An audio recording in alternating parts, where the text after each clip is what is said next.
มอนุสาวรีย์កាលយើងទាំងពីរធ្លាប់បានទៅលេង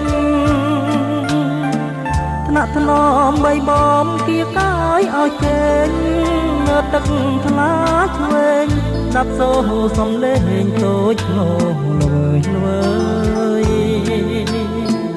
ទាំងជ្រួងហោហងឆ្ពងទៅមហាសាគរតែក្លិនកែសោះនៅតែគៀកា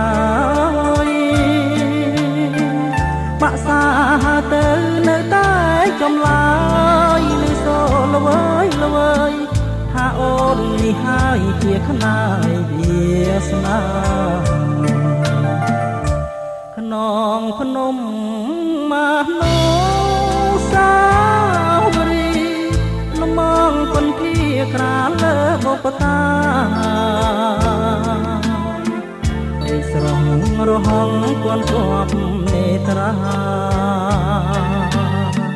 ធ្វើឲ្យចិន្តារតែបែតីនឹកឃើញតែមុំខ្នងភ្នំអនុសាវរីយ៍ឬឆោមឆោវីអូនភ្លេចសំដីអូនបានសច្ចាថាស្មោះលោកស្រីក៏លោករលាយក៏ស្នេហ៍ពិសីមិនរលាយឡើយ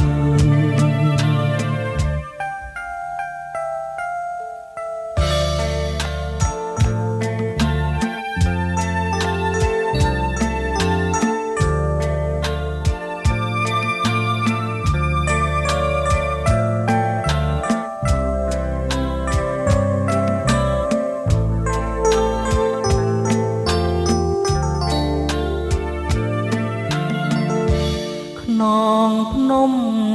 មនោសាវរីយ៍លំងពន្ធាក្រាលលើបុព្វតារីស្រងរហងគន់គប់នេត្រាធ្វើឲ្យចិន្តារតែបែតីនឹកឃើញតែមុំខ្នងភ្នំអនុសាវរីយ៍ឬឆោមឆោវីអូនភ្លេចសំដីអូនបានសច្ចាថាស្មោះលោកស្រីទោះលោករលាយក៏ស្នេហ៍ពិសីមិនរលាយឡើយក៏ស្នេហ៍ពិសីមិនរលាយឡើយ